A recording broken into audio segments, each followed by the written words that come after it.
നമസ്കാരം. ലോകത്തെ ഏറ്റവും സമ്പന്നമായ കുടുംബം ഏതാണ് എന്ന് ചോദിച്ചാൽ പൊതുവെ നമ്മളെല്ലാവരും കരുതിയിരിക്കുന്നത് ബ്രിട്ടീഷ് രാജകുടുംബമാണ് എന്നാണ്. സൂര്യനസ്തമിക്കാത്ത സാമ്രാജ്യമായിരുന്നു ഒരു കാലത്ത് ബ്രിട്ടീഷ് സാമ്രാജ്യം. അതുകൊണ്ട് തന്നെ അത്രത്തോളം ആസ്തികൾ അവർക്കുണ്ട് എന്നാണ് പൊതുവെ എല്ലാവരും കരുതപ്പെട്ടിരുന്നത്. എന്നാൽ ഇപ്പോൾ പുറത്തു വരുന്ന കണക്കുകൾ അനുസരിച്ച് ബ്രിട്ടീഷ് രാജകുടുംബത്തിൻ്റെ എത്രയോ ഇരട്ടി ആസ്തിയുള്ള മറ്റൊരു രാജകുടുംബവും ഇവിടെയുണ്ട്. അത് മറ്റാരുമല്ല, സൗദി രാജകുടുംബമാണ്.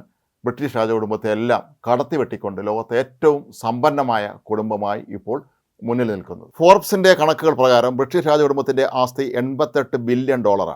രാജകുടുംബത്തിൻ്റെ ആസ്തികൾ മാത്രമല്ല, ബ്രിട്ടീഷ് രാജകുടുംബം എന്ന ബ്രാൻഡും ഈ ആസ്തിയിൽ ഉൾപ്പെടുന്നു. വൻതോതിലുള്ള ഭൂസ്വത്തും കൊട്ടാരങ്ങളുമെല്ലാം രാജകുടുംബത്തിന് ലോകത്തിൻ്റെ വിവിധ ഭാഗങ്ങളിലുണ്ട്.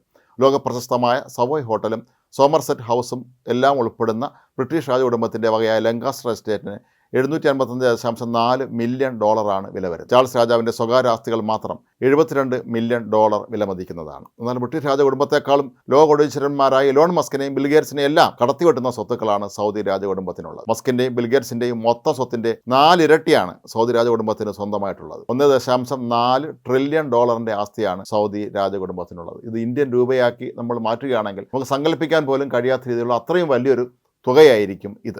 ലോക കോടീശ്വരനായ ഇലോൺ മസ്കിന് $304 ബില്യൺ സ്വത്തുക്കളാണ് ഉള്ളത്. ബിൽഗേറ്റ്സിനാകട്ടെ $105 ബില്യൺ വില വരുന്ന ആസ്തികളാണ് ഉള്ളത്. ചുരുക്കത്തിൽ ബ്രിട്ടീഷ് രാജകുടുംബത്തിൻ്റെ 16 ഇരട്ടി ആസ്തിയാണ് സൗദി രാജകുടുംബത്തിന് ഉള്ളത്. എണ്ണ വിറ്റ് കിട്ടിയ പണം ഉപയോഗിച്ച് സൗദി രാജകുടുംബം അത്യാഡംബര ജീവിതമാണ് നയിക്കുന്നത്. ലോകമെമ്പാടും അവർക്ക് സ്വന്തമായി നിരവധി കൊട്ടാരങ്ങളുണ്ട്. കൂടാതെ ജെറ്റ് വിമാനങ്ങളും ആഡംബര നൗകകളുമെല്ലാം അവർക്ക് സ്വന്തമാണ്.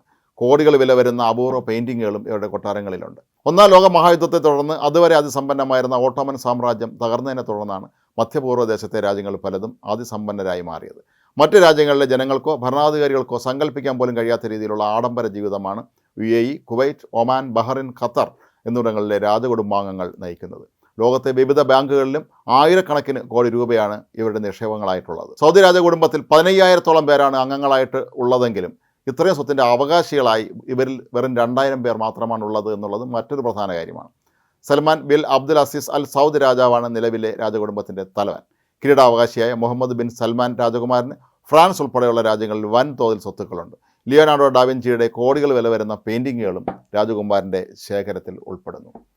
എണ്ണ വിറ്റ് കിട്ടിയ പണം കൊണ്ട് എങ്ങനെ ഫലപ്രദമായി പണം മുതൽ മുടക്കി അതിൽ നിന്ന് ലാഭം കൊയ്യാം എന്ന് ലോകത്തിന് കാട്ടിക്കൊടുത്തത് ഗൾഫ് രാജ്യങ്ങളാണ്. തങ്ങൾ മുതൽ മുടക്കിയിട്ടുള്ള വ്യവസായങ്ങളിൽ നിന്ന് വൻതോതിൽ ലാഭം കിട്ടുന്നതെല്ലാം തന്നെ ഇപ്പോൾ രാജകുടുംബാംഗങ്ങൾ ആരംഭിച്ചിട്ടുണ്ട്. ഒരു കാലത്ത് എണ്ണ കൊണ്ട് മാത്രം ജീവിച്ചിരുന്ന ഗൾഫ് രാജ്യങ്ങൾ ഇന്ന് മറ്റു വ്യവസായങ്ങളിലേക്കും കൂടി തിരിയുന്ന കാഴ്ചയാണ് നമ്മൾ കാണുന്നത്. അതുകൊണ്ട് തന്നെയാണ് സൗദി അറേബ്യ ലോകത്തെ ഏറ്റവും സമ്പന്നമായ നിലയിലേക്ക് മാറിയതെന്നുള്ള ഉറപ്പാണ്.